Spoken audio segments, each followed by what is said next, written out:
Okay, so seems we are gathering. We can begin slowly, right, guys? So, I hope you can hear me. So, good evening. Hi, Michael, Wizinski, Karolis, Pochius, welcome. Where is the background music? Oh yeah, Karolis, you are right. We missed that this time, but maybe next time, as a feedback, we'll do it. Yeah, you're right. If you have any preference about the background music, please comment. Karolis, maybe next time. I'll play your music, okay? I'll play your music next time. I promise. So, guys, thank you for joining today. Today we have two speakers, Paul Stack with infrastructure as code, and also Michael Haberman with hundreds of microservices. So before beginning, I would like to thank again to our sponsors, Claudia, JFrog, and Tyke. And whoever doesn't know, Tyke has also published a cool Tyke operator on Kubernetes lately. So I'll post it to the comments, guys. So if you find it interesting, just thumbs up, okay? If you are interested with Kubernetes, you can check this new operator that they have published. But also thanks again to JFrog. They will do a free workshop, by the way, in our March meetup for whoever wants to get more deeper in DevOps practices. Let's say DevOps 101. So thanks again, JFrog, to organize such workshop for next month. And hi, Yanni, welcome. Good evening. So we are almost here gathered, and we can, by the way, step by step progress with our first speaker, who is Paul. And Paul is from Ireland, right, Paul? And he loves craft beers. I think the beers that you never know the name of, okay? Maybe we can get some hints from him. He claims that he knows more than 2,500 beers. Wow, that's really impressive. So, and he has a cool surname as well, as he worked with several stacks, with HashiCorp Stack, and also in his company they have also a product called Stacks, maybe. That's a very cool surname, really. And he's confident on several stacks, I guess. Maybe AWS stack, Kubernetes stack, Google Cloud stack, on-prem stack. He knows all stacks, guys. Just kidding, sorry. And he will tell better about himself. So I'll hand over to Paul. Welcome, Paul. Nice. So thank you so much for. The sound is a bit not clear on your side, but it may be related with your Bluetooth or maybe something else. I'm not sure. It's like a robotic way, okay, like a filter type of. I don't know if you encounter this anytime. Let me change headphones quickly. Yeah, that's now it's okay, by the way. Okay, seems I'm not also lately. Some Bluetooth headphones, something sometimes do that. Yeah, a silent attack, maybe, Carolis. You're right. So, Carolis, I'm still waiting your preference of music for next time. I promised you. Wait. Yeah, now it's better, Paul. Hopefully. So thank you for joining us, Paul, all the way from Ireland, right? So thank you for joining today. And so you can have your you can begin with your presentation. I can't hear anything that you're saying. Okay, so let's wait a couple of minutes. I think you need to change your speaker. Maybe that may be the issue. I don't know. Okay, he'll rejoin. If not, we may have a plan B, guys. We may have maybe Michael in the first and Paul Stack if it doesn't work. Yeah, number. Oh, okay, good. So. Okay, I'm so sorry about that. That's like typical. Everything worked until just about the start of the talk. Anyway, that's okay. That's okay. We even from the generation that we saw blue screen. So that's okay. True. So thank you so much for having me speak today. This is I'm going to share my screen and I can get started. Okay, so this is a talk called Infrastructure as Software. My name is Paul Stack, as Dorian said, and I'm an engineer who's been around this DevOps tooling space for quite a while. So I originally worked at HashiCorp on Terraform. Now I'm working at another tool company called Pulumi, and we're actually starting to think about how we can push this part of the industry forward, not just the cloud of infrastructure as code. And this is what this talk today is going to be about. So we're very much in the era of cloud transition right now. Lots of forces have forced us to move faster in the cloud. Sometimes we've even had to scale up in the cloud much more difficult. And a lot of everything that we see in advertisements as engineers these days are cloud-based. We're trying to get into this era of DevOps, this understanding of building systems that allow us to move fast for our customers. Now, there are different segments of like a cloud transition, okay, and it kind of sort of is. You may not follow V1, V2, V3, but it's very much a case of as you become more mature in your organization, you can actually advance in the parts of the system that you're using. So if you think of it, sometimes companies are forced to go to the cloud and they effectively lift up their data center and they just replicate their physical data center in the cloud. Okay, so you have private VPCs with a load balancer that sits in the front, and you have a couple of application servers, and you're using like database managed services yourself. You're building your own MySQL clusters, your own Postgres clusters, and you're managing those by hand.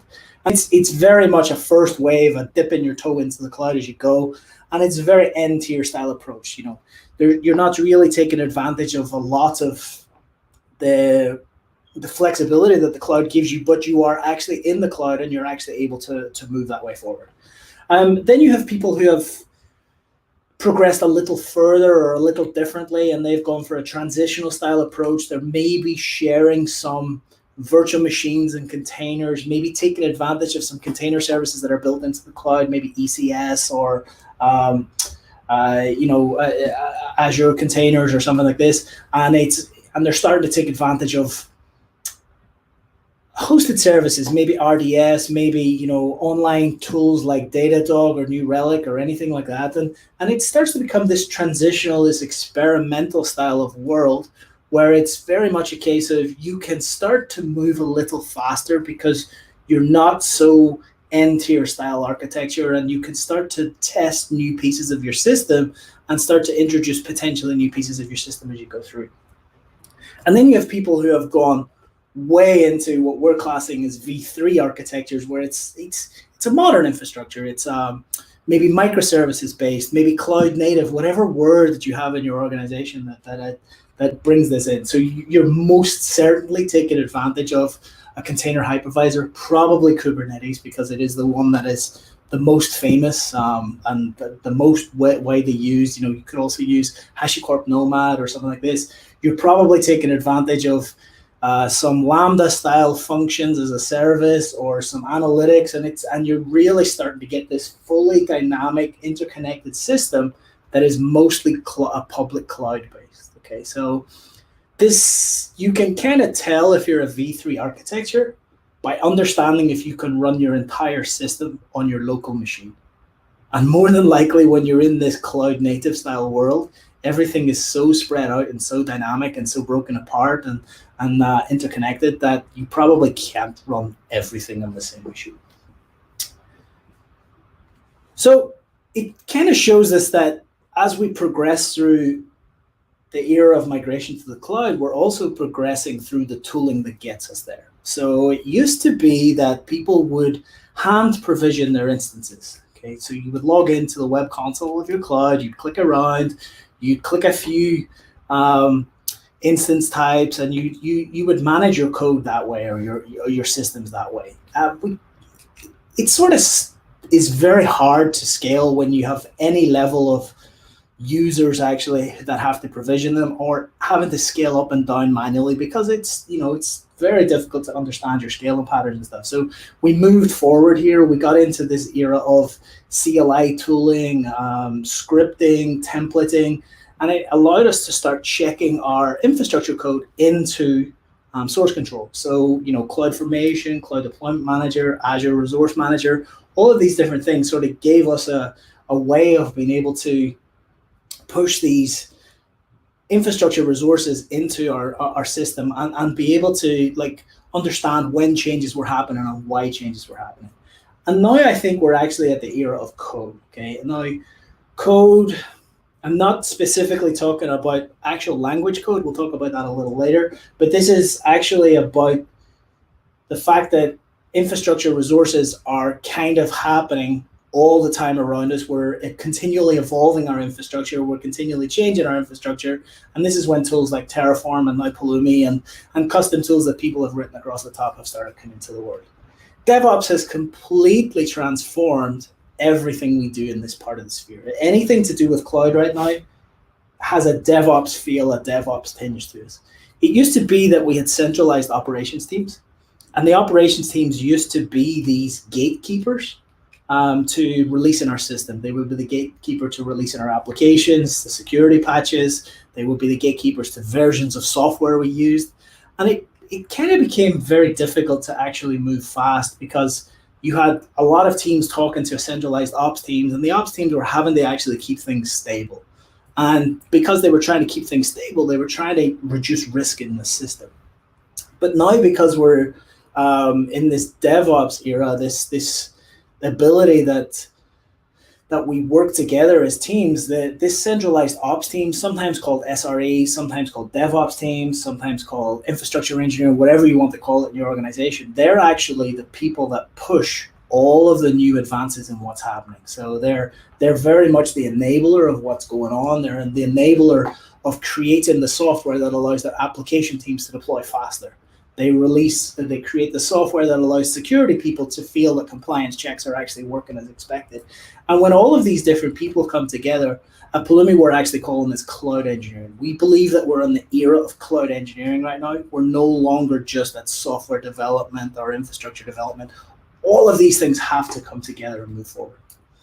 Now, just to bring people up to speed a little bit on what is infrastructure as code, just for the terminology more than anything else, it's a way of being able to eliminate these manual error-prone changes in your code. Okay, we're trying to bring these best practices to your infrastructure management, and we're gaining our visibility of changes through our code reviews and previews of what's going to change. And why we should do it: it's automated, it's repeatable. The fact that it does that means it's faster, and it's easier to roll out maintenance checks, and more importantly, it's a little bit safer and more predictable because of what's going on.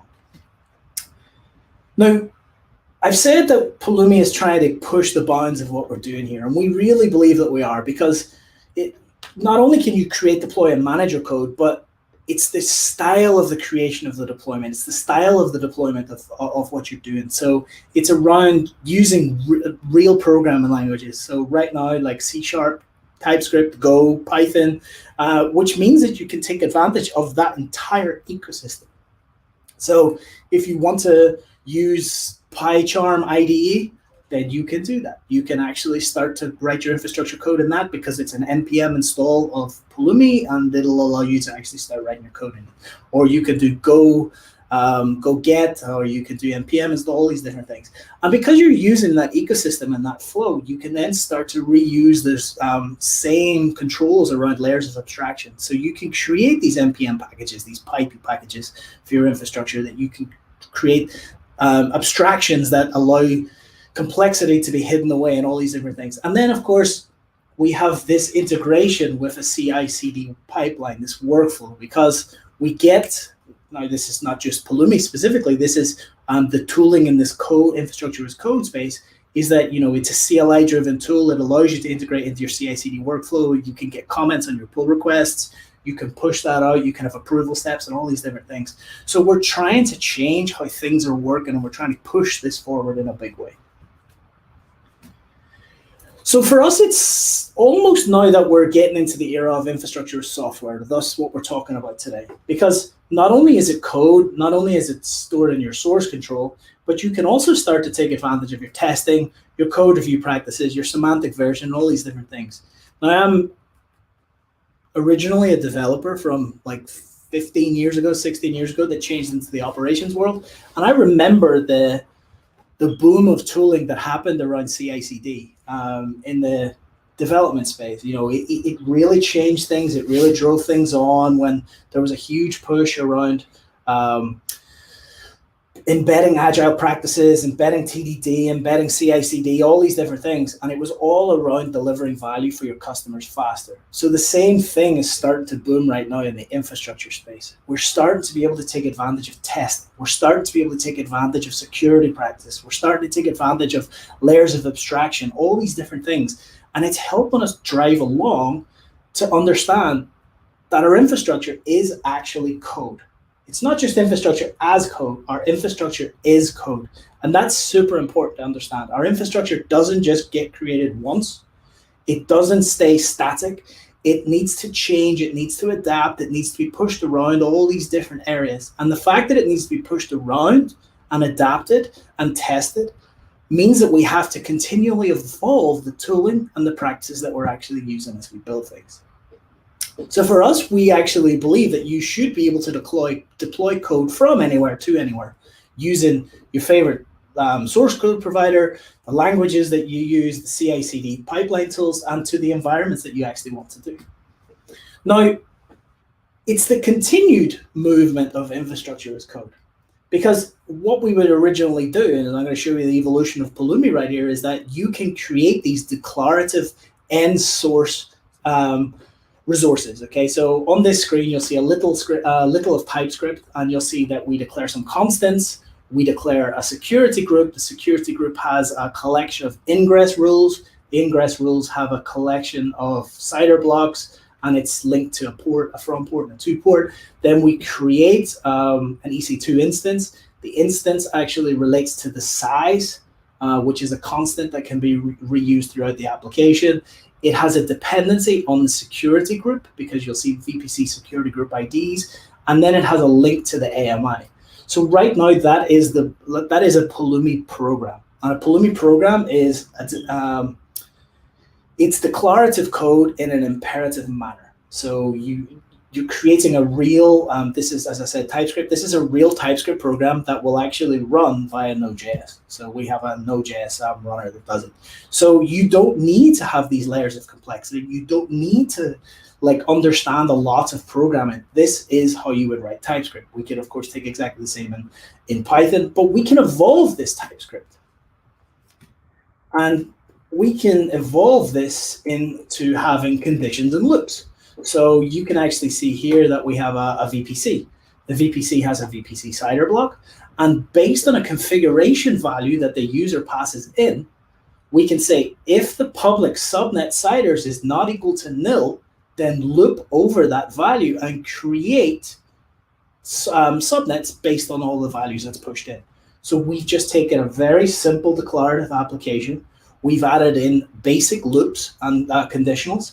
And those basic loops and conditionals are not using any Pulumi-esque language. They're actually using TypeScript. It's real TypeScript conditionals and the expression of the language itself in order to do it.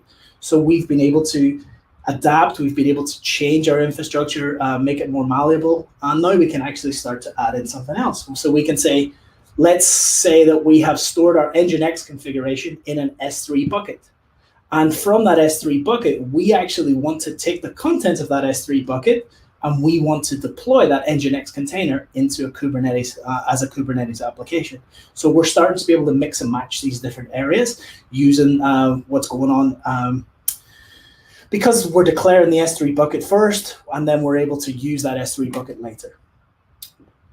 I told you that because we're real code, we can create these layers of abstraction. So here is we've created an internal NPM package called Jenkins, which hides away a lot of the complexity for the user, and it hides away the ability to create an instance, the user data, all these different pieces. And all they actually need to do is pass in credentials for the Jenkins instance and the size of the Jenkins instance that they want to do. So you as an infrastructure engineer can actually create this package, put it on your registry, let the software developers be able to create their own instance based on the parameters that you have predefined and that you have hidden away to stop them creating the infrastructure that they don't need, or that or to hide away the complexity that they don't care about. And then we can start to go even further. We can start to bring in advanced orchestration here. This is a very interesting example where what we would do is we would take 3 replicas of our application. We're going to call that a canary cluster. We're going to make the deployment to our canary cluster. After that, we're going to check Prometheus. So import star as ph from Prometheus is a small library that has been written where somebody has made a HTTP request or just a simple request just using Prometheus packages to talk to Prometheus, take it in the actual canary so that they can understand the name of the application. Once everything works as expected inside check app metrics, it will return true or false. And of course, from there, they can continue the rest of their deployment. So we're starting to get into creating these advanced scenarios, these advanced orchestrations that what would normally have happened up until now is you would have had to run this in multiple steps, manually check some stuff, but we don't need to do that. It's about creating this ability to move fast. It's about creating this ability that people can actually engage and start to build these scenarios that allow them to be much more safe in what the changes that they're actually relying on. And then even from there, we can start to understand around testing. So testing of infrastructure right now is pretty bad because what usually happens is that we actually have to spin up the resources to check that the resources have been created as we expect. Now, if you're writing some infrastructure as code and you're deploying instances in Amazon, then what we're usually doing is we're testing that Amazon has done what we expected. Now, Amazon is well and truly been tested. It's been stress tested. It's used by thousands and thousands of people every day. So we shouldn't need to create instances in Amazon. We should actually be able to inspect what happens before it even gets to Amazon's API to understand if the code that we have written works as expected. So what we can do in that case is we can mock the requests and mock the responses and start to test our individual infrastructure code rather than how Amazon are actually dealing with the code. And then lastly, one of the things that we're extremely bad at in infrastructure management is secrets. Okay, whether we think we're good or not, we're generally bad. And sometimes we have security leaks, or we have seen people that have had security leaks because they've checked a state file into source control, or they've checked a config file into source control. Like, one of the areas that we're trying to specifically do here is that by default, when you create a Pulumi project, you actually get a secret manager built in so that you can use it and you don't need to think about using another tool for secrets. And everything I'm showing you here is free. Okay, it's not like you have to pay for any of this. And we integrate, of course, with Amazon, Azure, GCP, or HashiCorp Vault. So for us, we really believe that it's about this infrastructure as software era is about empowering engineers to deliver faster, deliver more confidently, operate securely, and most importantly, to scale easier. Okay, so, and I'm going to show you some examples as we go through this now. So let's go and actually write some code because it's much more interesting to do. So I have a repository. By the way, I can see the questions or comments. So if anybody does have questions, please put them in there, and I can stop and ask them as we're going through. So let's create a new Pulumi application. Okay, so we have Pulumi new, and you can see we have pre-scaffolded applications that we know work and we know that are built. Okay, so let's choose AWS TypeScript today. We're going to call it DevOps Underground Demo 1. Don't need a description. And then we have this idea of Pulumi has like stacks. This is what Dorian was saying at the start. So a stack in Pulumi is a representation of the state and configuration. Okay, you can have multiple stacks that sit on top of the same Pulumi application, and you can think of a stack as something potentially like a development environment, a testing environment, a staging environment, a production environment. You can think of it as developer 1 has their own stack, developer 2, developer 3, and I've even seen people use it as a tenant. Okay, so they have customer 1 has their own stack, customer 2 has their own stack, and so on. Now, each stack is individually changing. You don't change all stacks at the same time unless you specifically do that work and you specifically script that, but they're allowed to be independently changed from each other. Dev is fine for today. And of course, because we're deploying into Amazon, let's just choose US West 2 because it's like my favorite region in Amazon. So we're installing some dependencies. We're installing some plugins, which make sure that everything works as expected. But what we've actually deployed is we've actually created this specific application. This is a basic Pulumi representation of infrastructure as code, okay? And it creates an S3 bucket, and then it exports the bucket ID. Now, if I go and run the command Pulumi up, actually, I won't do that because I don't have any credentials on my machine, but what we've actually done is we've been able to hide away all the different parts, and we've segmented the AWS package into S3, EC2, ALBs, API gateways, autoscale, and all these different areas. Okay, so it's like a very simple, basic representation of some infrastructure as code. Now, I told you that we can actually test this. So I'm going to bring in some code I have pre-written, and I will talk through that code. Okay, so the first thing we're going to do is we're going to get an Ubuntu, First thing we're going to do is we're going to create a security group, okay? So the security group will be a TCP on port 80, which listens to everything.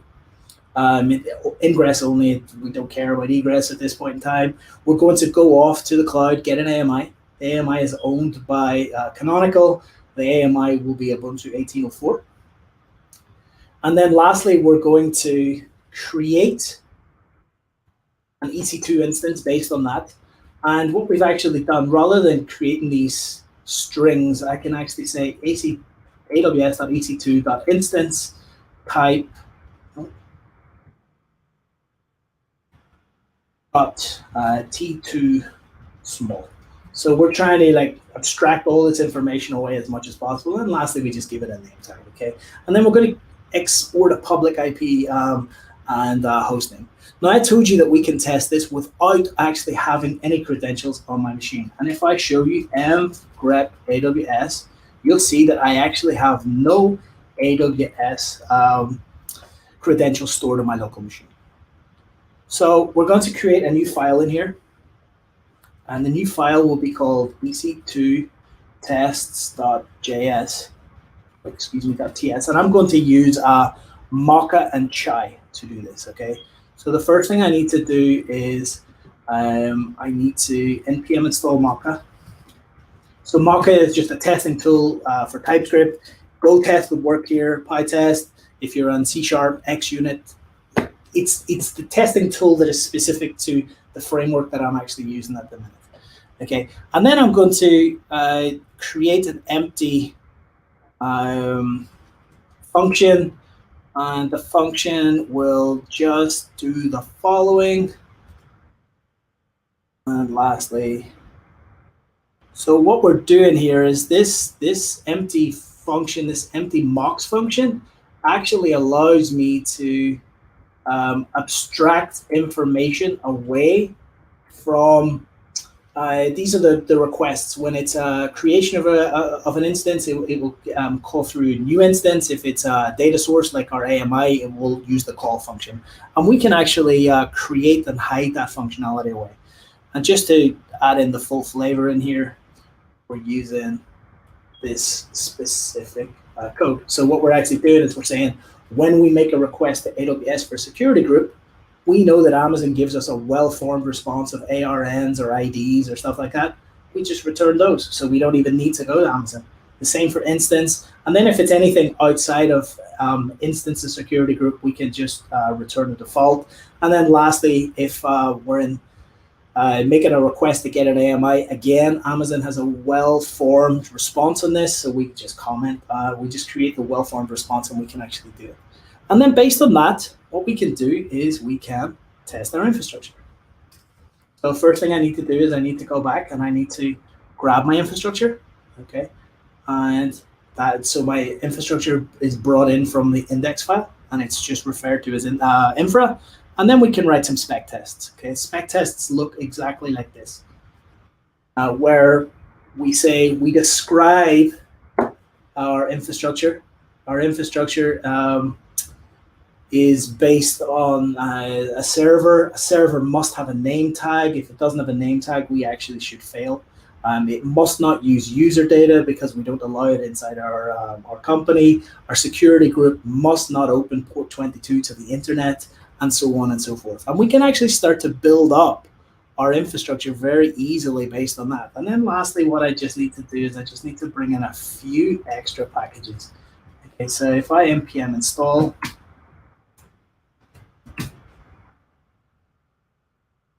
and what we'll see is that it's going to bring in some test packages that we actually need. So now I can actually, what would usually happen is somebody would run Pulumi up, and it would take 3 or 4 minutes because you're creating an AWS instance that is controlled by Amazon, but that's not actually the case. We don't need to do that. I can run Mocha, just run my test runner, and then ec2 tests.ts. And it's just spinning up the Pulumi engine in the background, and we'll actually see that in 6 milliseconds, we have verified that our code works as expected. Now, if somebody writes different code or code that doesn't adhere to what we're doing, so let's take out the name tag, and let's create user data. And let's just pass it an empty string of user data for now. We run our test again, and what we're actually seeing is that we'll get failures and we'll get understanding of what's going on. So we've taken basic test resources, we've added tests to them. We can run these tests as part of CI/CD. The fact that we're running our test as part of CI/CD means that before the code even gets deployed, we can actually catch that we're adhering to the best practices, the practices of actually what we want to do. But then that's like a very, that's a progression of going from basic resources into testing as we go through. Now we can even go a little further. And if I go back to show you what we can do. So what I've done in advance here is I have created a VPC. My VPC is named DevOps Underground Demo. And this is a wrapper that sits across the top of VPC. So what this actually does by default is it creates a VPC, it creates private and public subnets, an internet gateway, NAT gateways, elastic IPs, the routes, the route tables, the route table associations, and then just it's just a very simple way of being able to componentize all of that information. And that's written in something what's called Pulumi has a component resource, which wraps away. This is the ability to create these reusable packages that allows you to wrap away layers of abstraction from people who don't really care about it, who don't really want to see it, who don't really need to see it. So this could be written by a network operations team who are creating the most secure networks that your company needs to create, and then they're just creating this layer to give to the individual teams themselves that they can create their own VPCs. So based on that, and then lastly, we're using our EKS package that again, we're creating another layer of abstraction. This is creating an EKS cluster, and it's creating the node groups that go with that EKS cluster. It sits on the public subnets right now. Of course, you wouldn't do that in best practices. This is just for simplicity. And then whether you actually want to enable cluster logging or deploying a dashboard and stuff like this. Now, here I can go into infra, and I can say Pulumi up, suppress, output. I don't want to show you my kube config. Suppress outputs. I didn't spell it right. I apologize. And you'll actually see that we have an entire set of infrastructure here. This infrastructure has a lot of running pieces to it, a lot of moving parts. And more importantly, is it actually gives us, let's just take a second just to refresh it. There you go. We have 58 resources. Those 58 resources, if I really want to, I can actually go and have a look at those 58 resources, and you can actually see all of the different pieces, all of the state that's kept about your infrastructure. And now you can see why you can create these layers of abstraction to hide away this complexity. But as far as an operator goes, all they have to run is Pulumi up, suppress outputs with these two basic resources, and they have a fully functioning VPC and a fully functioning EKS cluster that sits on top of it. And then lastly, if I am grep kube config, you'll see that I have a kube config that I've created as an output. So what I would have done is Pulumi stack output. The output would be the kubeconfig output from the stack. Save it as a JSON file locally so that I can actually start to interrogate my Kubernetes cluster, and then just to prove that I actually have a cluster. So we can kubekettle get nodes. We can kubekettle get namespaces, and so on and so forth. So based on that, one of our engineers actually wanted to show how simple it was to create a component that wrapped away a ton of complexity. Now, what I'm going to show you is GitHub repo, github.com /jax storm /ploy. Ploy is Kubernetes deployment. Okay, it is this idea that allows you to be able to create an application, a Docker file, and Pulumi would wrap away the complexity of being able to deploy that. So let's say we have sample one. Our sample one is a Docker file, a hello.conf, an index.html. And what you're doing is, as an infrastructure team, you're creating this Kubernetes environment. You're then allowing your developers to deploy into that environment just by using this Ploy tool. Okay, so what we're going to do is we're going to go inside infrastructure, application, sample one, and we can run the command Ploy just to see what it does. So the first thing is currently get all Ploy applications. So if I Ploy get, there's nothing that's been deployed to this cluster as of now. No Ploy apps have currently been deployed. But if I Ploy up inside this directory, it's using the kube config on my local machine, or that has been supplied to me by my infrastructure team, that allows me to create infrastructure. So you'll see the first thing is it's creating an ECR repository. Then it's creating a local Docker image based on this Docker file right here. And then from that Docker image, it's uploading that Docker image into ECR because it has created the repository right here. And then from that, it creates the Kubernetes namespace, the Kubernetes deployment, and the Kubernetes service. And then it actually does a deployment based on the image that's inside the ECR repository. So what we're doing is we're giving the developers a really simple, easy way of being able to test their containers, their applications in a production-like environment by hiding away all the complexity. Now, Ploy is a CLI-driven app. Okay, so what it is just a very simple Cobra-style CLI in Go, and you'll see that it just takes some strings, it makes some codes, it prompts a user for a certain piece of information, but it's built on what we call the Pulumi Automation API. The Automation API allows you, it's a platform that you can create these styles of applications, or you can orchestrate these styles of systems yourself. And what it's doing in the background is, in Pulumi, it's created this component resource. I told you a component resource was this ability to hide away this layer of abstraction, to hide these pieces of information. You can see it's creating an ECR repository. It's then getting the information about the ECR repository URL. It's getting the credentials of ECR because we need to get the credentials based on the repository. Then we're creating a new Docker image. So Pulumi will wrap Docker. The fact that it wraps Docker means that you give it a build context. So the directory, in this case, it was the files that were inside the sample one on my local machine. We're programming the Pulumi Docker image to say that when the Docker file is being created, it uploads into the Docker registry. And then based on that, we're saying we want to create some labels for our Kubernetes cluster. We want to create a namespace, and you'll see here the namespace that we create. I'll be able to see in a little bit. Then based on the namespace, we can create the deployment. And then based on the deployment, lastly, what we can do is we can create the service, which actually gives us a lot of access into the system itself.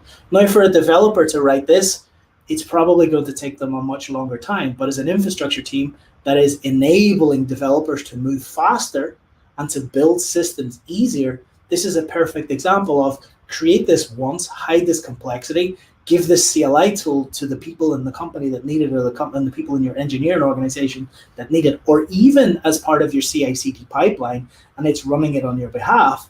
And then lastly, what we want to do is give a load balancer back. Now you'll actually see at the end, my service is available right here. Now, if all went well, I will have an Nginx container. It's not HTTPS because it does, and there we go. So, and you can see that it's 1842 on the 17th of Feb. My system clock is also 1842 because I'm in UTC time. And even if I add auto refresh, you'll see that it's actually refreshing. So let's say that a developer actually needs to make a change into this application. Okay, and this is just the most basic application that you can imagine. This is a change during a demo.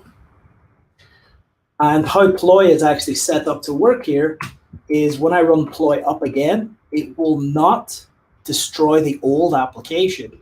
It will create a canary of the application that you can verify works as expected, swap in the DNS to talk to, and then it will actually allow you to destroy the old one based on the back of it. And you can see that the container is the same, but the tag, the image tag itself is different. And this should be available pretty shortly. It only takes 1 or 2 minutes in order to deploy it. But very easily, a developer has been able to iterate on the application, redeploy the changes in the application, and verify that it works in the environment that they're targeting in production. Not everyone can run a Kubernetes cluster locally. Okay, not everyone has the expertise to even understand half of what Kubernetes offers us. But if we as infrastructure engineers and DevOps people and people who are like au fait with this part of the business, if we can create this tooling for people, it allows us, the developers and the development teams and the engineering teams and the product teams, to be able to deliver value for the customers faster, but also in a secure way that they know has been tested. So I can hit this. It might take a minute just because of DNS. Yeah. It just takes a second for the DNS to come through the system. But while we're waiting on that, what I can actually do is I can kubectl get nodes. We can see that the nodes are still the same. I haven't changed any nodes. We can kubectl get namespaces. And you can see that 2 new namespaces exist. One that was created for the first slowly musical mammal, and then one that was just created a minute ago called suitably saving sculpting. And if I kubectl get pods dash ends, we need to copy that. And you'll actually see that the application is alive. Hopefully. Yeah, you'll see that it's running. It has the correct number of canaries that we actually require, that is working as expected. And then lastly, let me just hit this URL, just see if it works again. Still not finished yet, typical. I want to just check in private browser mode.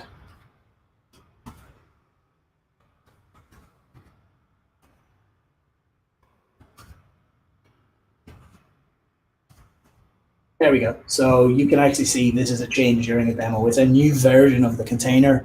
And lastly, if we go back to ploy, we can say ploy get. And you'll actually see that both applications are up and they're running, and then you can target whatever one you actually need to.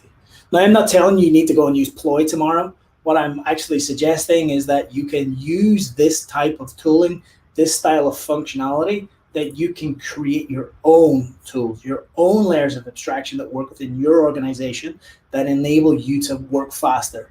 I showed a slide about how operations used to be the gatekeeper, and now they're the enabler. And this is the type of systems, this is the types of toolings that if we build, we become the enabler. And this is why it's very much that its infrastructure is software.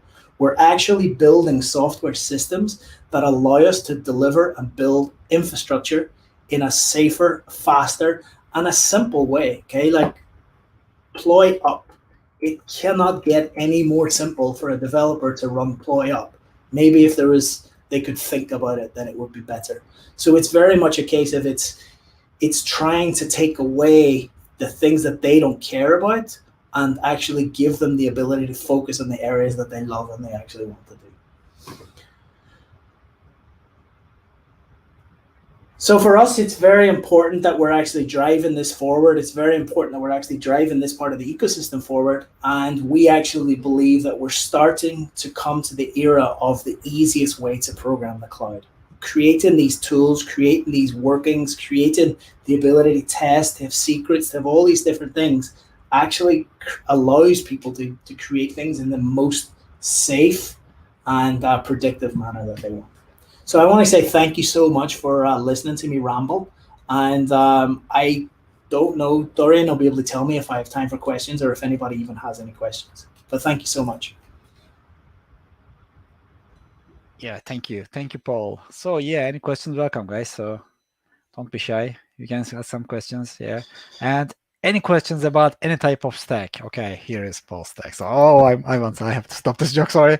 Okay, so that was a interesting one, Paul. Thank you again for your time. And one question, if you can see.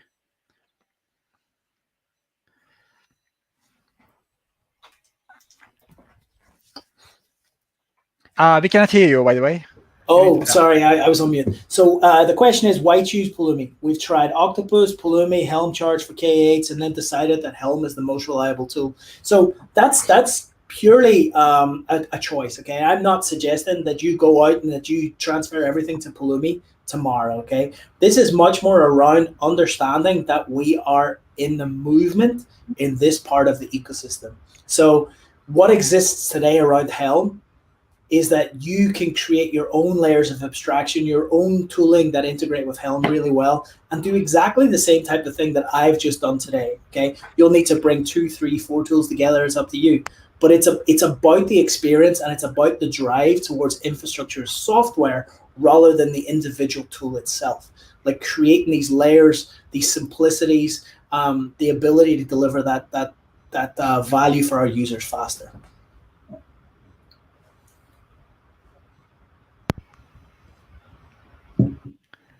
Okay, so I'm changing my background color to a warmer one, okay?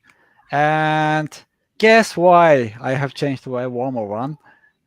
Anybody who knows first, Paul will order a craft beer. Oh, no, joking. Maybe I'll order a coffee. But I think we cannot do it for during the pandemic. I promise. Oh, okay. We can see the craft beers over there. But what I can do is during the pandemic, I can play your music next time, apart from Silent Attack. So yeah. Now, thank you, Paul, again, and hopefully see you again in our meetups in the future. So it was a great one. Thank you again. Oh, one more question before you leave. The question is, can Pulumi completely replace Helm? Pulumi can be a layer that sits across the top of Helm, so you don't need to care about it because Pulumi has Helm support built in, where you actually specify a Helm chart and you pass in the variables, and Pulumi will actually be able to take care of that for you. So it will allow you to embed Helm as part of your workflow, but not having to actually use the Helm CLI. It's actually all embedded in as the SDK part of what's going on.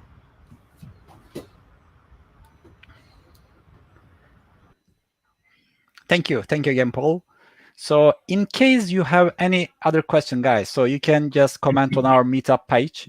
And if we notice something, we'll try to ping Paul. As you know, he's confident with all type of stacks. Oh, okay, I cannot stop giving him. Okay, and next speaker. Oh, one more, I think. One more comment. Okay, they have found that it's very simple for C#. Yeah. Okay, so now we are moving to a more warmer place, right? So that's why I changed my background to a warmer place. Okay, nobody has fun to answer, but yes, we are going to Israel now. Michael Haberman. What's the temperature there, Michael? Is it like warmer or? No, it's like, well, Israel code, like, I don't know, 10 degrees, 15 degrees, something like that. Not too cold. Okay, not too warm. Oh, okay, then I will change back to blue. Okay. So yeah, I was guessing it's much more warmer. Okay. Thank you, Paul, again. And again, any type of questions to Paul, we'll find a way to let him answer your questions. And today we'll continue with Michael, his presentation about microservices, hundreds of microservices. maybe next time we'll be expecting also maybe thousands, right? If you grow that much, but now just hundreds, yeah. And so thank you again, Michael, for your time today. Really appreciate. It should be a bit late there, but it's an acceptable time in London. Thank you for joining again. So Michael, guys, is today we'll mention about microservices, and he personally likes triathlons. So if anybody likes to join a triathlon with him, just I know you cannot join with triathlon with somebody, yeah, not a good one. So Michael, thank you again for joining today. And you can, if you share your screen, I can also add to the stream whenever you are ready. And that's all on my side. Okay, I'm cool. leaving you with the audience. Thank you. Okay, cool. Sounds great. So, hi everybody. I'm Michael, and today I want to talk with you about how to manage your microservices without breaking your API. And if you have few of them, or dozens, or hundreds, it's an issue that you need to address, and the sooner the better. And the way that we're going to look at it is basically by going through a journey. We will start with a small microservices project. We will start with how it usually starts, with a few microservices. Everything looks great, and we'll see how it's getting more and more complex. And after I'll try to convince you that microservices is complex eventually, then I'll try to give you some tools that are available for us to handle this complexity. One of them would be distributed tracing, and I'll also talk about maybe non-traditional ways to use distributed tracing, but some tools that are going to really help you. So why am I speaking about microservices? I had a lot of experience with microservices. Initially as independent consultant, did all kind of project, mostly breaking monolith to microservices, and then microservices who grew and had all kind of scaling issues. And then after about 3 or 4 years as an independent consultant, I decided to do my own startup and to try to help developers in microservices, and this is Aspecto.io. So let's just dive into it. So I'll start with how it usually starts. So usually we have a big monolith, a big application that it's hard for us to publish. It's hard for us to release new features. Everything is slow. Every time we release a new feature, we have all kind of regression bugs. And then somebody came with the idea, let's do microservices, and it would solve off all of our problem. We will be able to release a small package every time. So yeah, we're launching this project in the company, and after a month of work, you have 3 services. You have service A communicating with B, and it has its own databases, and B has its own database, and B can communicate with C, and A can and C communicate with the database, and A with C, and then you have like a new feature or some feature that you broke from the monolith out to your microservices, and everybody is happy. Everybody is excited that it's working really, really well. Usually this communication would be based on HTTP, it's the easiest, just communicate from one service to another. It's really simple. And yes, this project is really a success. It's really easy to run it locally, and it's really easy to remember the whole diagram. If I'll go and visit you in your office and ask you to draw your diagram, your architecture diagram on a whiteboard, it would be quite easy. New developer can start work on this project really easy. We are releasing a feature really fast. The business side is happy. The product is happy. Everybody is happy.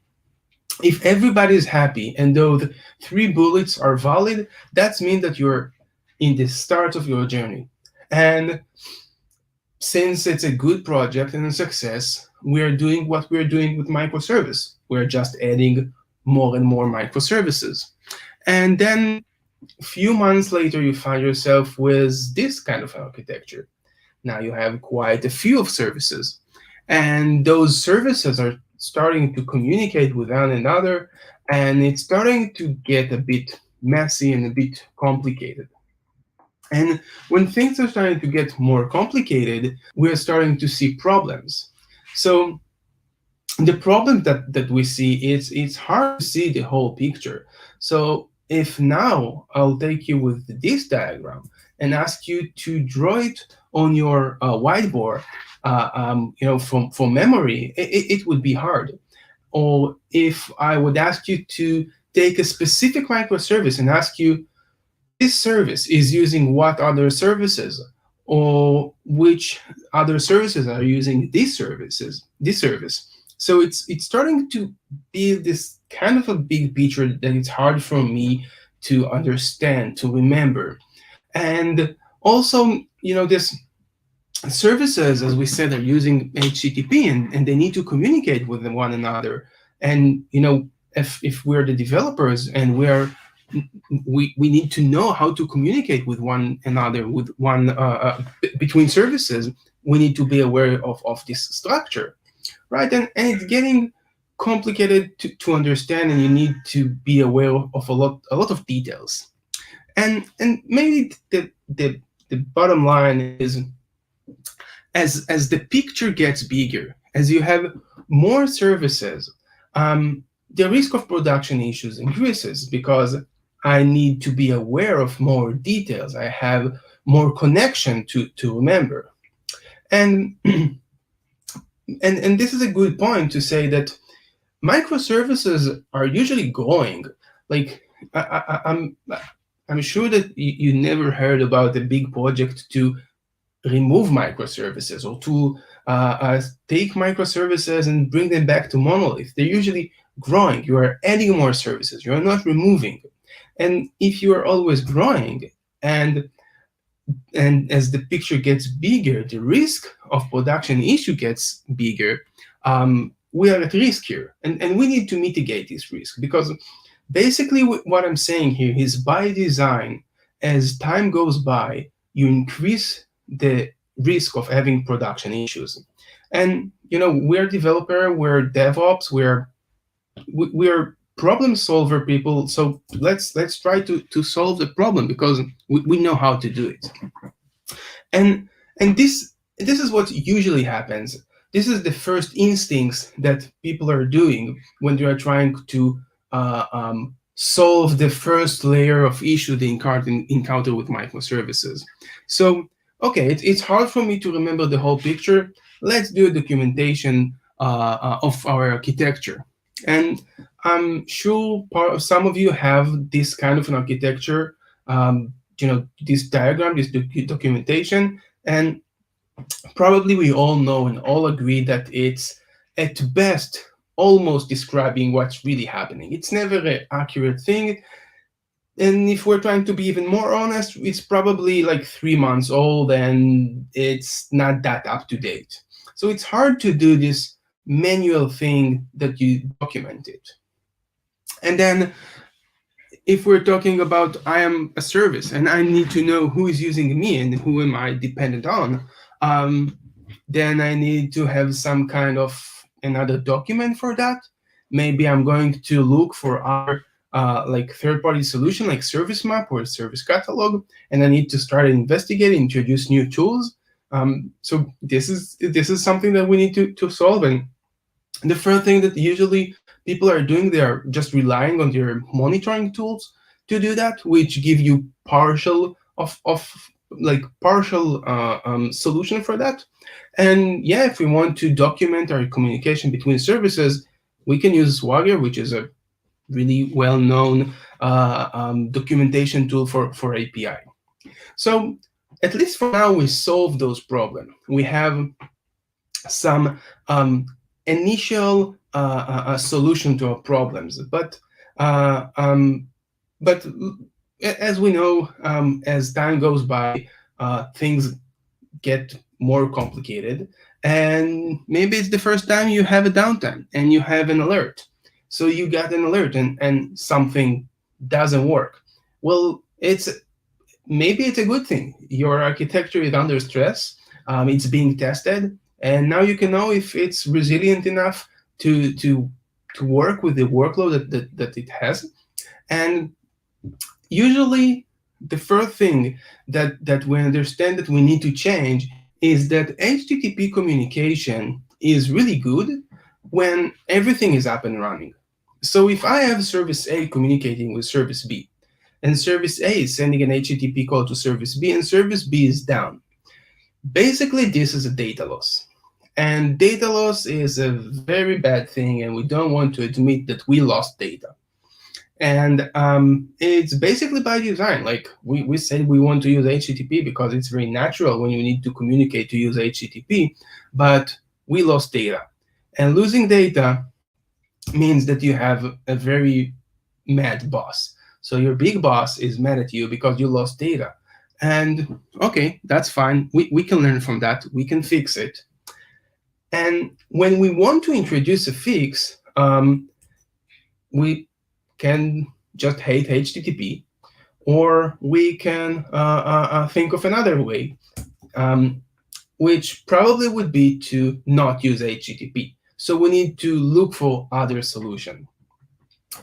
And when we're looking for non-HTTP solution to communicate, we have an endless amount of options.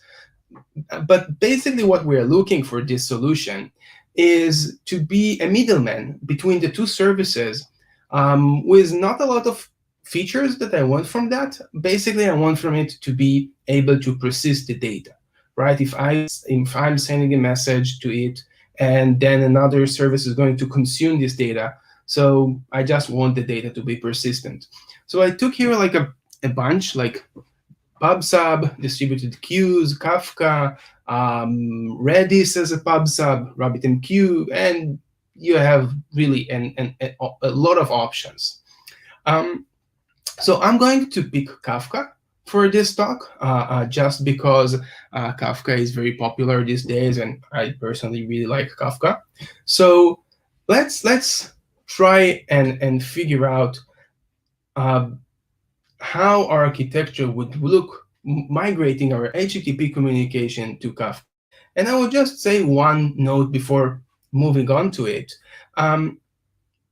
Basically, when we're saying that we are going to migrate from one architecture to another, or from one type of communication to another, we know that making changes in microservices usually is going to create issues. So we need to start to think on those issues in advance. But just before we're moving to those issues, so as you can see here, I took the first diagram that we did, that we had 3 services, 3 databases, and they communicated from one another, and the diagram looked quite okay. And basically, when we're introducing Kafka in the middle, we're doing this big change. It introduces a lot of new component that I need to remember. So just to make sure that we're all like how Kafka works. So service A is going to send a message to Kafka. Kafka is going to persist it and save it. And then service C is going to consume this data, usually through a polling mechanism. Basically, service C always asks Kafka, do you have a new message? Do you have a new message?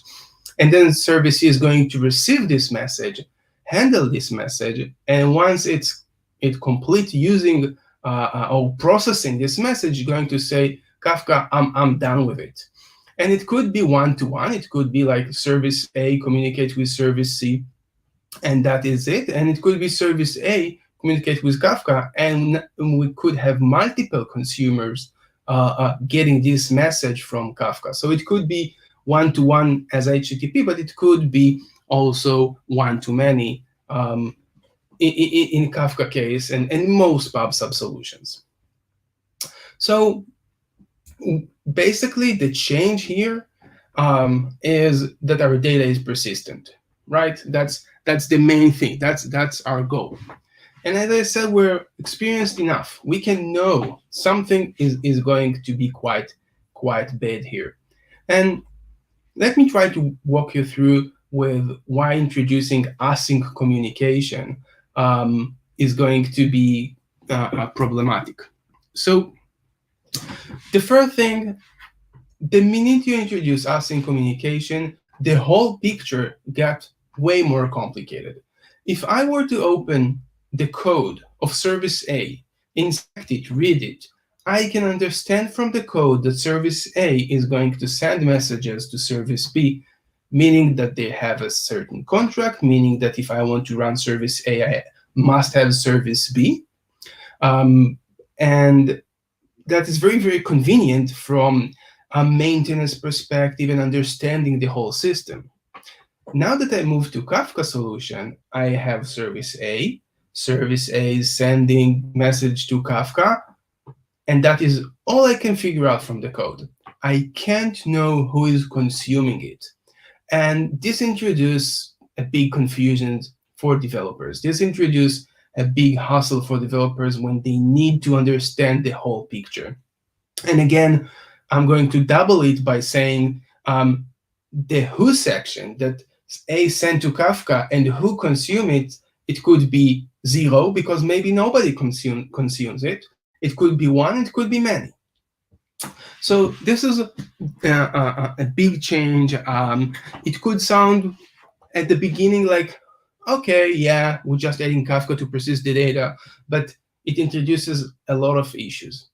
The second thing, which is more architectural thing that you just need to keep in mind, you don't have response. If A were to communicate with B and B would respond some data, now you don't have the ability to respond directly to this action.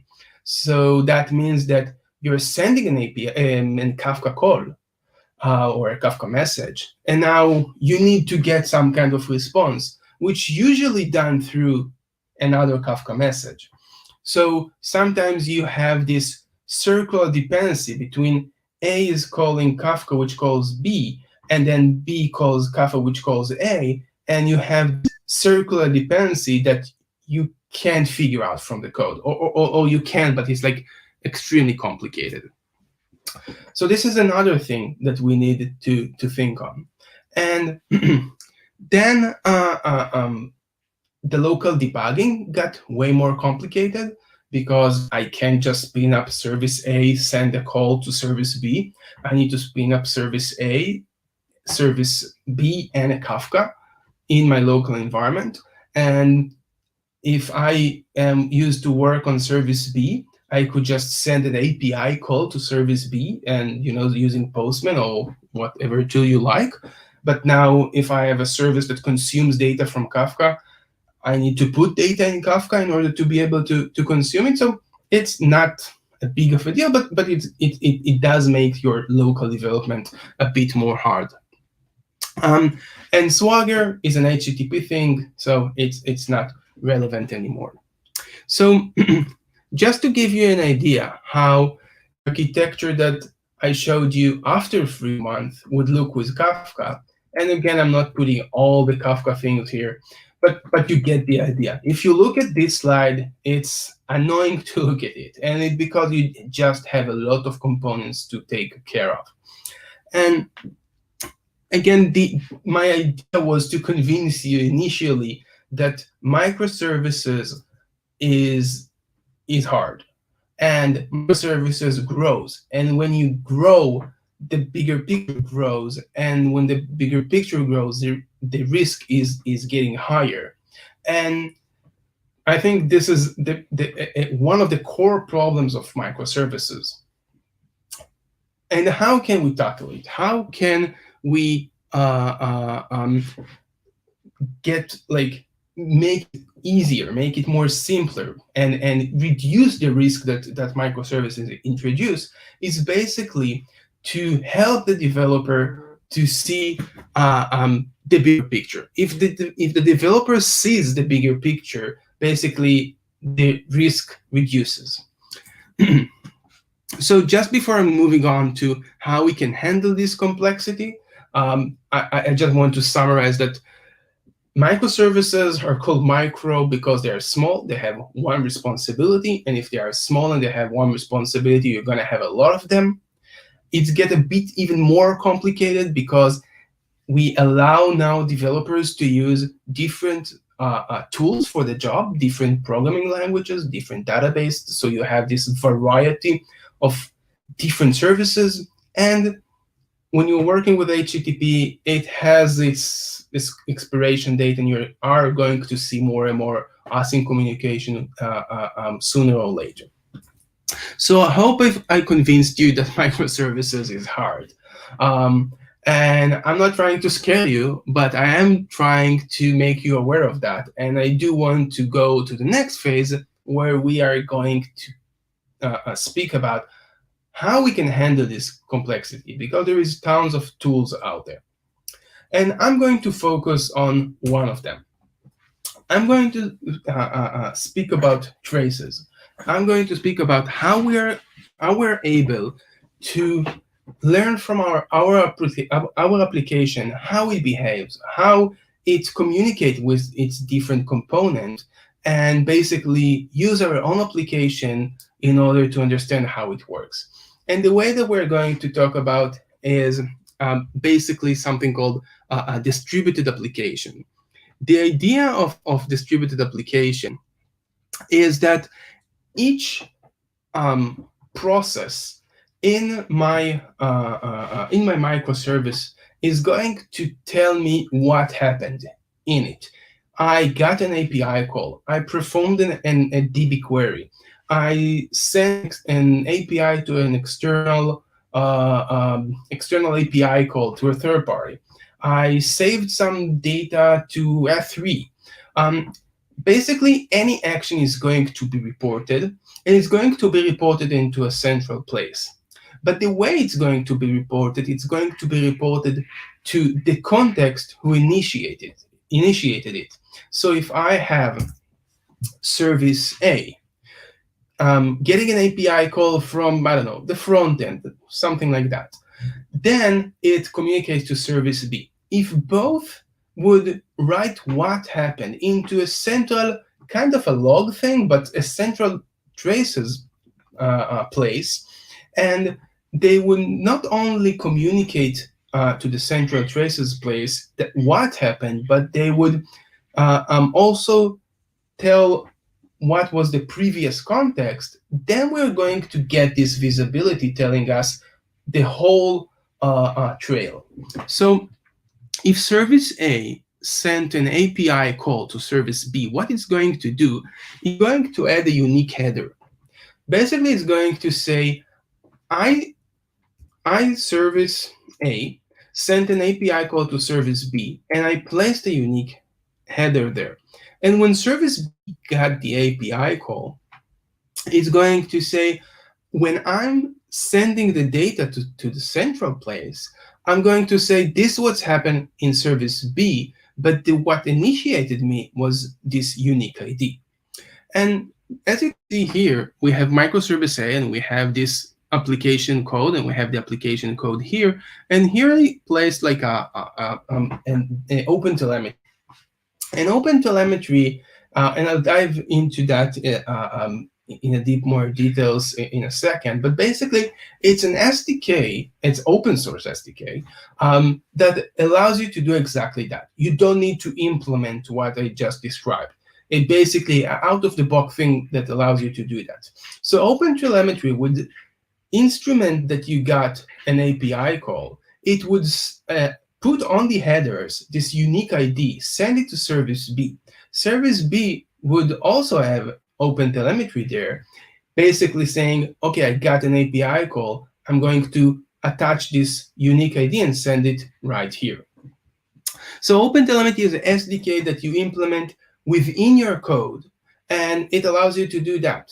And if we're looking at the example of that, let me jump to this thing, and I hope you can see good enough. So basically what you can see here, you can see a whole trail of what happened. You can see that we got some HTTP call to some scraper service. And you can see that the API call got to a specific route in that service, in this scraper service called search term. And then you can see we had another HTTP call, and I'm going to tell you the truth, it's an external API. Basically, now we are calling the user service. So you can see here that I can see the relation between scraper service and user service. And I can see here that user service got an API call to /token. And then we did some query on users .find one, basically a Mongo query. And then eventually, I can see here that we sent data to SQS. And I know it's SQS because I know the system, but basically it's written right here. So we send some data to SQS, and we can get the actual payload that we send to SQS. So very easily, I can, without looking at the code, without knowing the system, I can get this trail telling me how that happened. And the reason that I have this visibility is because I have both in scraper service and user service OpenTelemetry installed, and everything that reports with, I know that this action occurred under this context, and this action occurred under this context, and then we are able to build this tree. So basically, by implementing some SDK, you're able to get this visualization. So I spoke about OpenTelemetry. So OpenTelemetry is an open source by CNCF. CNCF is the same foundation that is responsible for Kubernetes. And it allows you to collect data in all of those languages. So basically, almost any language that you use, you can get instrumentation on. And you can get also instrumentation for all kind of frameworks and libraries, such as this. I'm quite proud to say that our team is responsible for a bunch of those, a contribution that we made to OpenTelemetry because, well, we really like this project. And it's a really easy thing that you can just drop your code. So if we'll take, for instance, getting started in, I'm a Node.js guy, so I'm going to take this example. So basically, it's extremely easy to do the installation part.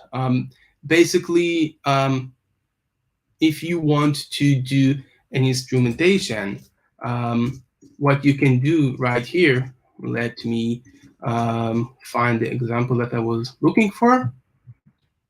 Never mind, but basically what you can do here is it's like really easy to implement. You do this snippet of code, you put it in your service, and you have it.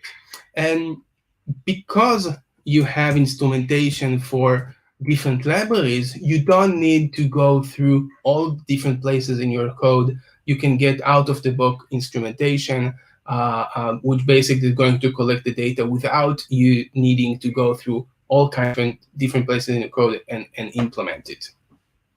So OpenTelemetry is going to send data to a central place, and then you probably want to visualize it, and the visualization piece that I just showed you is Jaeger, basically also an open source that you can spin up and visualize traces. So by putting traces in our infrastructure, basically what are we getting from it? We're getting two main things, and I'm going to argue that we are getting 1.5. So the first thing is the ability to debug. So we have this visualization of what happened. That's cool. But how we're actually debugging with it. So what you can do, and it's a very, I think, a must-have practice in your architecture. Basically, whenever every time you have an error in your code, what you would do, you would just write a log entry. So what you can do, you can, with your log, add this line of code. This is specifically for Node.js, but of course, any programming language has its own code. So if you're adding to any line of code the current trace ID, basically saying the current context of OpenTelemetry, you'll be able to visualize your log. And then in your log, you have the trace ID that you can copy, and you can just paste it right here in Jaeger. And this is the trace ID. So basically, write it in your code, then paste it, throw it here. And now, for every log, both for the scraper service, the user service, or any other service involved in this context, you'll be able to get from the one line of code you're not aware of the big picture, throw it right here, and you will be aware of the bigger picture. So it really, really reduces the hassle of developers to understand the big picture. Just to mention, I'm speaking about Jaeger because this is the example that I like to use. This is what I use in my production environment, but Zipkin is also a great, valid example. Both of them open source, community tools, not commercial. You can just go ahead and use them. And I said that we are getting 1.5 thing because we are getting another thing which basically allows you to see the service map. We can see which service communicates with which service.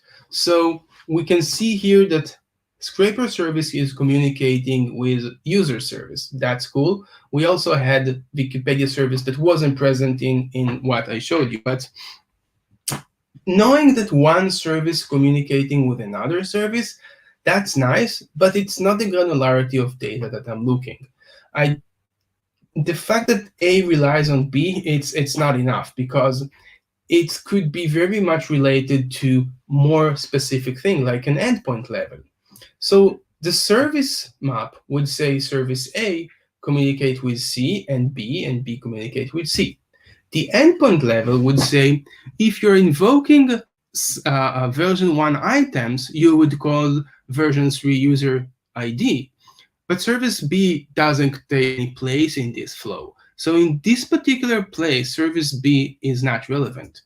But in this case, when you're doing V1 purchase, you are communicating with service B. So just doing which service communicates with which service doesn't going to give you a lot. It's nice, it's a good thing, but it doesn't have like a good application. Having an endpoint level is valid, is something that you gonna need in your day-to-day. So this is the tool that I would use for to control my microservices environment. I would definitely recommend you go ahead, check out OpenTelemetry, check out Jaeger, and go for it. But one of the things that we can do even more with distributed tracing. So just having debugging is nice, but we can do so much more with that. So basically, it doesn't help me to see the big picture. It helps me to spot a specific issue and get more data. It doesn't help me to understand the real dependency at the endpoint level of each endpoint. And it doesn't help the developer to better understand production. It helps the developer to better debug production. And this data is gold. Like, if you're thinking about this data that we have, how API call looks like, how much time it takes for a DB call with all the parameters in it, we can do so much with that. We can replay traffic. We can generate mocks for that. We can generate API docs based on that. We can generate our architecture that earlier we said it's hard to maintain. We can generate it based on this data. So what I would recommend you to do, that if you have a lot of SDKs out there, basically those SDKs are going to report to some collector, which is part of OpenTelemetry. It's a thing that knows to ingest the SDK data, and it's going to persist it in the database that you want. And Jaeger is going to use this database. Give access to your developers so that they will be able to access this data. They know how to query databases, and give them access, and they could do all kind of thing with that. Just to give you an example, what they can do with that. So basically, when we are doing test, any kind of test, unit test, integration test, end-to-end test, we need to generate mocks, right? We don't want to speed up everything. We want to make some mocks. When developers are going to create a mock, basically they're going to say, okay, I need to make this work.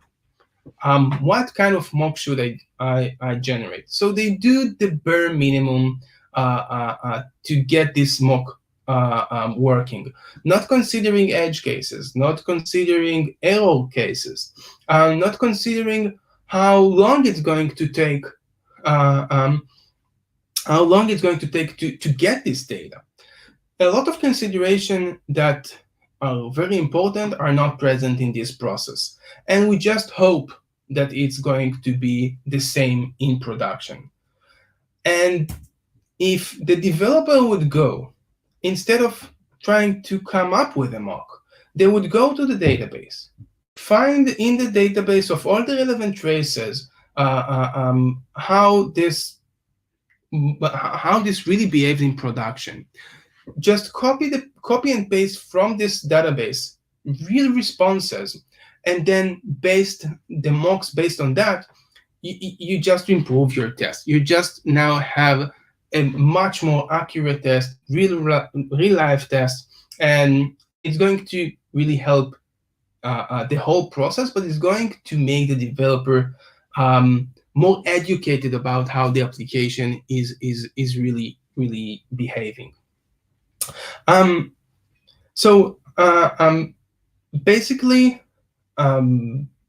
just to say, like, I know I'll leave that in a second. So we went through everything. We went through how this journey looks like, and we learned how we can benefit from that. And that we started from small microservices to big microservices solution, from HTTP to async communication. We visualized our traces, and we explored more ways how we can take these traces and do more things with it. I will say that my company Aspecto is doing everything that we can to take traces from production and enrich the developers' work with it, whether it's mocks, whether it's test, whether it's visibility.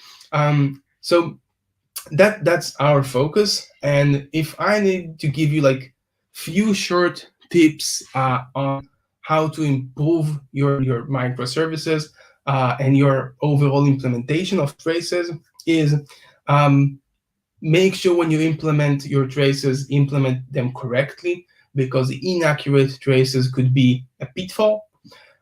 Make sure that on every log, add the trace ID. That way, it's easy to move from logs to Jaeger and the visualization.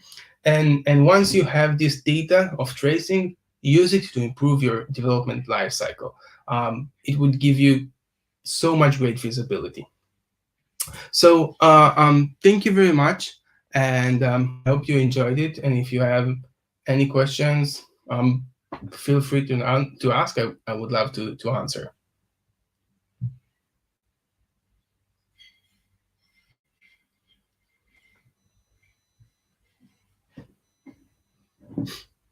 So, okay, sorry, I was mute. Thank you for joining. So, yeah, so my lights are now flashing, it was a good one. So, and it was an interesting topic. Maybe one question from my side can be, let's assume that about distributed tracing, we have a more, let's say, an environment which we implement type of event sourcing model where there are topics and independent, subscribers tries to is running, is fetching, consuming the events, and at the background we have a data event store. And is there a best practice about tracing in such type of environment where microservices does not call each other, but it's more like a decoupled model, even an eventually consistent model, let's say? if there's a best practice, or if not best practice, let's say, always there's minus and plus, right? But any type of practice on your side, it will be maybe appreciate on my side a question. Yeah. So I'm not sure there is like a best practice here. I would say that when you're looking at event sourcing and all kind of solution, when you have someone who produces the data, someone who consumes the data, you need to make sure that you have tracing on both hands. And I would take the actual lines of code that does the instrumentation and report on the distributed tracing. I would take them to kind of an infrastructure, like not the infrastructure in terms of cloud infrastructure, but code infrastructure, to make sure you are never missing any message or any event. Because when you're lacking visibility, you need to know that you're lacking it. Because if you have a trace with a hole in it, you don't know there is a hole there, and it's a risky thing to do. I'm not sure it's a best practice, but rather to put it as bulletproof as. Okay, great, thank you. So, any questions? Welcome, guys. You can put on comment, or you can ask it afterwards on our Meetup page. Both works fine. And thank you again, Michael. And we will be happy to host you again in a future Meetup, maybe.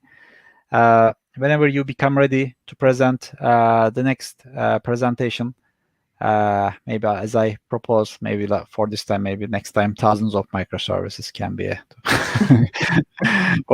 Okay, we know that it's really progressing topic, right? Many companies have been in period to decouple their architecture and implementing a more scaling model, not only one dimension of scaling like horizontal, but also tries to implement like other two dimensions of scale cube, right? Like with functional decomposition, like microservices and data partitioning, where also there are now several technologies are evolving on data partitioning, or on database level, on software level, several practices. I think if we do a similar session next year or by the end of this year, I'm sure you will be mentioning a lot different topics, a lot different practices on the same topic, I mean. So thank you again for today. So I also thank you and see you later. I will definitely let you know. We will definitely let you know if there will be any question will be upcoming. And for our next session, next month, we will have at the end of March, we'll have two speakers. One is an interesting topic. The first one, not DevSecOps, just purely DevSecOps, by the way. It's more like intruders from CI/CD pipeline, keeping intruders away from CI/CD pipeline. It's not just pure DevSecOps, but it's more like what happens if some type of bug or any intruder will be somehow fetching the deploy time parameter. Okay, so type of, it's more a different one. Let's say more like the security and intruders, which may try to find ways to fetch parameters or get into your CI/CD pipeline. Really interesting one. The first one. The second is with feature of observability. What's been changing? What will be upcoming in the current ongoing environment. And also we will have another one by the end of March, DevOps workshop from JFrog, one of our sponsor. So don't forget to register if you are interested. You will find all in our Meetup page, meetup.com page. And any suggestion, guys, is welcome. Any type of speakers, speaking topics, any type of topics you are interested in, any type of speakers, or if you want to be a speaker, that's totally fine. Yeah, Michael, you can get in touch with us purely on meetup.com. I will let you know where you can find us before leaving, before closing the session today. So let me put it in the chat window. So don't forget to, you can direct the message from our Twitter, and also I will remind you again our meetup.com meetup page, which also you can put any type of comments there, any type of speaker, any type of topics you're interested. And also we are expanding our community, guys. Some surprises who are joining our team. We are looking for candidates, London-based candidates. So if you are interested, please feel free also to get in touch with me. And that's all for today. Thank you for joining, and keep safe. Take care for next time. Bye.